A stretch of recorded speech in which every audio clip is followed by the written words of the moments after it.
नमस्कार विद्यार्थी मित्रों, आज हम कक्षा 6 में इकाई 2 एक जगत एक लोक कविता को पढ़ेंगे। यह कविता विश्व बंधुत्व की भावना को दर्शाती है। विश्व बंधुत्व यानी सारा संसार एक है और सभी लोग एक जैसे ही है। कविता में कवि कहते हैं कि प्रकृति के तत्व हम सबके लिए है। भगवान ने जो यह प्रकृति बनाई है, यह प्रकृति हम सभी के लिए बनाई है। इसमें भगवान ने किसी के लिए कोई भेदभाव नहीं किया है। हम सबको भगवान ने समानता के साथ रहना सिखाया है। समानता यानी एक जैसा व्यवहार। जैसे कि धरती सबके लिए एक है, पर्वत सभी के लिए एक है, पानी, नदी का पानी वह भी सभी के लिए है। प्रकृति ने हमारे बीच में कोई भेदभाव नहीं किया है। प्रकृति ये कहती है कि जिस तरह मैं अपने सभी तत्वों को आप सभी को समान रूप में देती हूँ, उसी प्रकार आप सभी को भी एक दूसरे के साथ बिना किसी भेदभाव के समानता और प्रेम के साथ रहना है। तो इस काव्य में राष्ट्रवाद की संकीर्णता से ऊपर उठकर विश्व बंधुत्व की भावना को विकसित किया है। राष्ट्रवाद की संकीर्णता से तात्पर्य कवि यहाँ यह कहना चाहते हैं कि जिस तरह भारत अलग है, पाकिस्तान अलग है, बांग्लादेश अलग है, श्रीलंका अलग है, ब्रिटेन अलग है, अमेरिका अलग है, तो वहाँ की अपनी अपनी सबकी पद्धति और परंपरा है। पर विश्व में सभी धर्म एक जैसे हैं और सभी मनुष्य एक जैसे हैं। तो इस तरह कवि हमें विश्व बंधुत्व की भावना के साथ जोड़ने की बात करते हैं। कवि कहते हैं कि ये राष्ट्र हमारा है, वो राष्ट्र हमारा है, ये सब कहना छोड़कर हमें यह कहना चाहिए कि पूरा विश्व हमारा है। इस भावना को कवि ने इस कविता में प्रस्तुत किया है। तो अब हम इस कविता को देखते हैं कि एक जगत एक लोक सबका है एक मान। एक जगत एक लोक सबका है एक मान। एक चंद्र एक सूर्य एक भूमि आसमान। कवि यहाँ कहते हैं कि ये संसार मनुष्य का बनाया हुआ है, मनुष्य के लिए बनाया हुआ है। तो यहाँ पर सभी लोगों के लिए समान मान होना चाहिए। समान यानी एक समान, सभी लोगों के साथ भाईचारे का व्यवहार होना चाहिए। जिस प्रकार एक ही चंद्र है, एक ही चंद्रमा पूरी पृथ्वी को प्रकाश देता है, एक सूर्य है, एक ही सूर्य सारे संसार को प्रकाशित कर रहा है, एक ही भूमि यानी एक ही जमीन है जिस पर पूरा संसार रह रहा है, एक ही आसमान, पूरा विश्व में एक ही आसमान है जो चारों तरफ एक समान रूप से बिखरा हुआ है। तो कवि यहाँ कहते हैं कि जिस तरह इस संसार में एक ही संसार में सारे लोग रहते हैं, तो सबका अपना अपना सम्मान है। जिस तरह रात में चांद की चांदनी सभी जगह अपना प्रकाश फैलाती है, सूर्य दिन में अपना प्रकाश सभी जगह फैलाता है, भूमि धरती सभी को अपने ऊपर रहने का अधिकार देती है, आसमान सभी एक ही आसमान के नीचे रहते हैं। उसी प्रकार हम सब इस विश्व बंधुत्व की भावना से जुड़ें तो ये हमारे लिए बहुत अच्छा होगा। एक तेज एक हवा एक ही पानी, जीवन है सुख दुख की एक कहानी।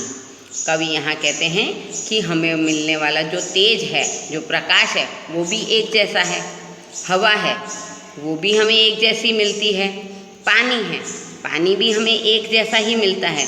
ऐसा तो है नहीं कि यहाँ भारत में अलग हवा चलती है, पाकिस्तान में अलग हवा चलती है, अफ़गानिस्तान में हवा अलग चलती है, नहीं। एक ही प्रकार का प्रकाश, सूर्य का प्रकाश एक ही प्रकार का पूरी पृथ्वी को मिलता है। उसी प्रकार एक ही प्रकार की हवा पूरी पृथ्वी को मिलती है, एक ही प्रकार का पानी पूरी पृथ्वी को मिलता है। तो इस जीवन में मनुष्य के जीवन में सुख दुख भी आते हैं, तो वह भी समान रूप से आते हैं। ऐसा तो है नहीं कि कोई व्यक्ति ज़्यादा सुखी है तो वो हमेशा जीवन भर सुखी ही रहेगा, नहीं, उसके जीवन में कुछ ना कुछ दुख जरूरी होता है। और ऐसे ही ऐसा भी नहीं है कि कोई व्यक्ति जीवन भर दुखी रहा है तो दुखी ही रहेगा, नहीं, उसके जीवन में भी सुख बारी बारी से जरूर आएगा। तो जिस प्रकार एक ही प्रकाश हमें मिल रहा है, एक ही हवा हमें मिल रही है, एक ही पानी हमें मिल रहा है, उसी प्रकार हम सबके जीवन में सुख दुख भी एक जैसे ही आते हैं। एक देह एक रक्त, देह यानी शरीर, हम सबको एक जैसा ही शरीर भगवान ने दिया है, एक जैसा ही है। सबके दो आँखें, एक नाक है, एक मुंह है, दो कान हैं, बाल है, दो हाथ है, पैर है, सभी को इसी प्रकार का शरीर दिया है। एक रक्त, रक्त यानी खून, सभी को एक जैसा ही खून दिया है। सभी के खून का कलर कौन सा होता है? लाल। तो सभी को एक ही प्रकार का रक्त दिया है। एक अस्थि एक प्राण, हड्डियाँ, अस्थि यानी हड्डियाँ, तो सभी के शरीर की हड्डियाँ भी एक जैसी ही होती हैं, ऐसा तो है नहीं कि अलग अलग होती हैं। एक प्राण, प्राण यानी जीवन, सभी को जीवन भी एक जैसा ही दिया है। तो कवि यहाँ कहते हैं कि हम सबके शरीर एक जैसे हैं, हम सबके खून का रंग भी एक जैसा है, हमारे शरीर की बनावट एक जैसी हड्डियों से ही हुई है और हमारे प्राण भी एक जैसे ही हैं। हर्ष भरे गाएं हम राग सुहाने, समता और ममता के गीत तराने।